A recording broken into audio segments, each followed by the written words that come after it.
తప్పులు పాపాలన్నీ చేసేది తెలుగుదేశం పార్టీని అని, చివరికి అమరావతి రైతులు కూడా మీరు చేసిన పాపాల వల్లే ప్రాణాలు కోల్పోతున్నారని మాజీ మంత్రి కురసాల కన్నబాబు తీవ్ర వ్యాఖ్యలు చేశారు. బల్క్ డ్రగ్ పార్క్ కి వ్యతిరేకంగా ఉద్యమం చేస్తున్న వారిపై పీడీ యాక్ట్ పెట్టారని ఆరోపించారు.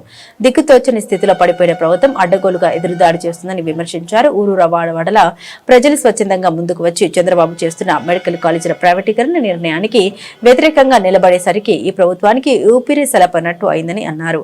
మరోపక్క జగన్ గారి జన్మదిన వేడుకలు ఘనంగా జరగడం కూడా చంద్రబాబుకు కంటకింపుగా మారిందని పేర్కొన్నారు. బాలకృష్ణ చంద్రబాబు ఫ్లెక్సీల ముందు పొట్టేళ్ల బలి తప్పు కాదు, కానీ జగన్ గారి పుట్టినరోజు సందర్భంగా అభిమానులు పొట్టేళ్లను కోస్తే తప్పు అవుతుందని ప్రశ్నించారు. ఎంత దుర్మార్గంగా ఉందంటే, తప్పులన్నీ మీరు చేస్తారు, పాపాలన్నీ మీరు చేస్తారు. చివరికి అమరావతిలో రైతులు కూడా మీరు చేసిన పాపానికే ఇవాళ గుండెలా అవిసేలాగా రోధించి కుప్పగొలిపే పరిస్థితి వచ్చింది.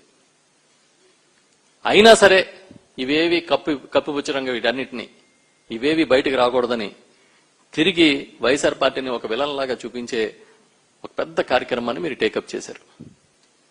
మీ నియోజకవర్గంలో బల్క్ డ్రగ్ పార్కుకు సంబంధించి ఒక ఉద్యమం జరుగుతుంటే ఆ ఉద్యమానికి నాయకత్వం వహిస్తున్న అప్పలరాజు అనే ఒక కమ్యూనిస్టు నాయకుడిని పీడీ యాక్ట్ పెట్టి అరెస్ట్ చేశారు. ఇది పరాకాష్ట. అంటే ఈ రాష్ట్రంలో కార్పొరేట్ శక్తులకి కొమ్ముగాసే విధానాలు తప్ప పేదల గురించి, గొంతెత్తే వారి గురించి మేము ఆలోచించాం. వాటిని ఖచ్చితంగా అణిచివేస్తామనేది మీకు ఒక స్ట్రాంగ్ డెసిషన్ లాగా అనిపిస్తోంది. నేను అడుగుతున్నా, పోలీస్ స్టేషన్కి తీసుకెళ్లి విపరీతంగా కొట్టి వాళ్ళని మళ్లీ నడిపిస్తూ రోడ్ల మీద 2 కిలోమీటర్ల ఊరేగింపుగా తీసుకొచ్చే హక్కు మీకు ఎవరిచ్చారని అడుగుతున్నా. ఊరేగింపులు చేస్తున్నారా? ఈ రోజు కుప్పంలో ఒక సంఘటన బయటకు వచ్చింది. లావణ్య అనే ఒక వివాహిత అక్కడ పోలీసులకు కంప్లైంట్ చేసినట్టుగా భర్త 10 రోజుల క్రితం అత్యాచారం జరిగి చెబితే చంపేస్తామని బెదిరించడం వల్ల 10 రోజులు బయటికి కూడా రాలేకపోయామని ఇవాళ పోలీసులకు కంప్లైంట్ ఇచ్చారు. ఇది ఈ రాష్ట్రంలో శాంతి భద్రతల పరిస్థితి.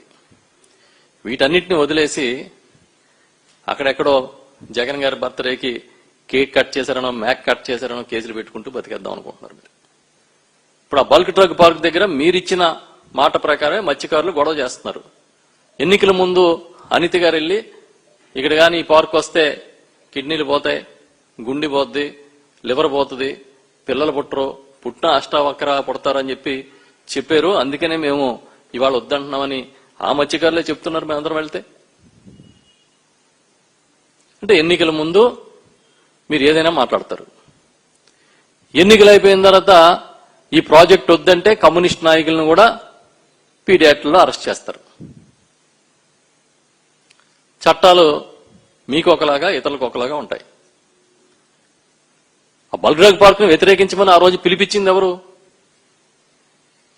ఆ ప్రాజెక్టుకి వ్యతిరేకమని చెప్పింది ఎవరు? మీరే కదా. మరి ఇవాళ ఆయన పీడీ యాక్ట్ కింద ఎలా మీరు అరెస్ట్ చేస్తారు?